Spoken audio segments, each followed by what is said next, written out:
Bonjour à tous, je me présente. Je me nomme Zagouan. Je suis la mascotte du 68e régiment d'artillerie d'Afrique et je vais vous raconter l'épopée victorieuse des artilleurs d'Afrique, l'un des épisodes glorieux que les équipiers de la classe défense Haute-Azergue ont choisi de retenir pour commémorer la victoire de 1945. Parti de Tlemcen et intégré aux forces françaises libres du général de Gaulle, nous sommes bientôt engagés contre l'Afrika Korps au Djebel Zagouan en mai 1943. Le 11 novembre 1942, l'artillerie d'Afrique va désormais constituer l'artillerie française. Elle est immédiatement engagée en plein hiver dans la dorsale tunisienne. Le 10 mai 1943, la prise du Djebel Zagouan par les divisions de marche du Maroc et d'Oran ouvre la route de Tunisie. Les 62, 67 et 68e d'artillerie d'Afrique sont au premier rang des artisans de cette victoire qui s'inscrit en lettres d'or sur leurs étendards.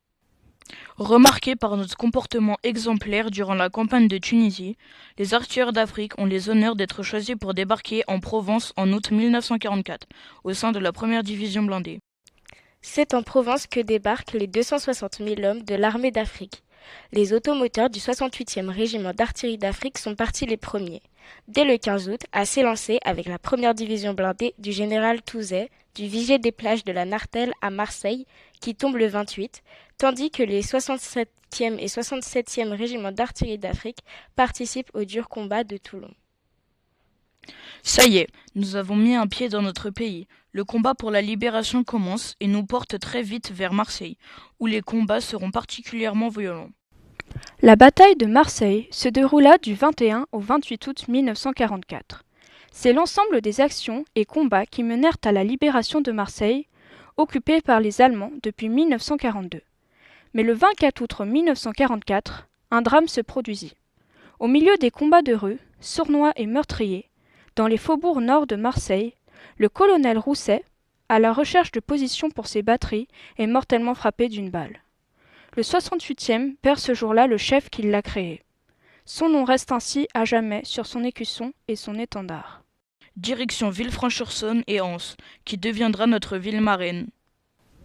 Le 3 septembre 1944, l'attaque d'Anse est confiée au bataillon du 1er Zouave, ainsi que les batteries de Villefranche au 9e chasseurs d'Afrique, aidés d'un bataillon FFI.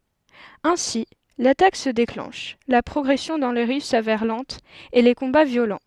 À midi, le 1er Zouave tient le carrefour central de la ville. Toutefois, l'ennemi empêche toute progression vers le nord de celle-ci. À 15 heures ont lieu des bombardements, exécutés avec précision grâce aux renseignements des habitants. À 17h30, la ville d'Anse est enfin libre, ainsi que Villefranche, Chalon-sur-Saône, Beaune, Saint-Bérin, Dijon et Langres, à leur tour libérés quelques jours plus tard avec l'appui de l'AD1. L'hiver 1945 se profile et le pays n'est pas encore libéré. Direction les Vosges, puis l'Alsace, avec de violents combats dans la région de Mulhouse, où notre artillerie jouera un grand rôle. À la fin novembre 1944, notre régiment atteint les rives du Rhin. Débutent alors les violents combats pour la libération de Mulhouse, puis ceux de la poche de Colmar. Commencée le 15 août 1944, la campagne de France s'achève 6 mois plus tard sur les rives du Rhin. Le général de Gaulle dira de nous que nous fûmes un groupe légendaire sans lequel aucune victoire n'eût été possible. Nous y sommes désormais, la France est entièrement libérée et la campagne d'Allemagne peut commencer, pour briser les derniers sursauts de la résistance nazie. Après avoir trempé notre fanion dans les eaux du Rhin, nous participons activement à la campagne d'Allemagne, aux côtés de nos camarades de l'armée d'Afrique. Ahmed Hassani, Mohamed Pizzazi, Boualem Ayakmi, Miloud Bachir, Henri Nicot, Marc-Robert Rousset, Joseph Ferrara. Ils furent 83 artilleurs d'Afrique, d'origine et de confessions différentes, à sacrifier leur vie pour la libération de notre pays et la défense de nos valeurs de liberté, d'égalité et de fraternité. Nous les artilleurs africains et locaux, surgis un matin des frontières de l'horizon.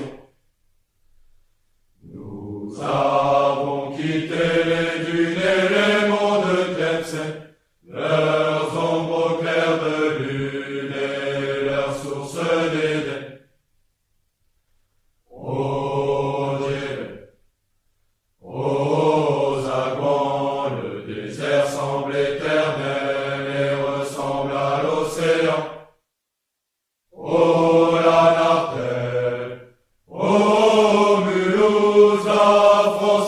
est si belle que nos succès l'épousent. Si une nuit d'été les tirs des Africains résonnent, sous la voûte étoilée, c'est l'orage qui tonne. Si vous voyez au loin nos éclairs au crépuscule, qui enflamment les airs, c'est que l'ennemi recule. Ô Djebel, ô Zagouan, le désert semble éternel.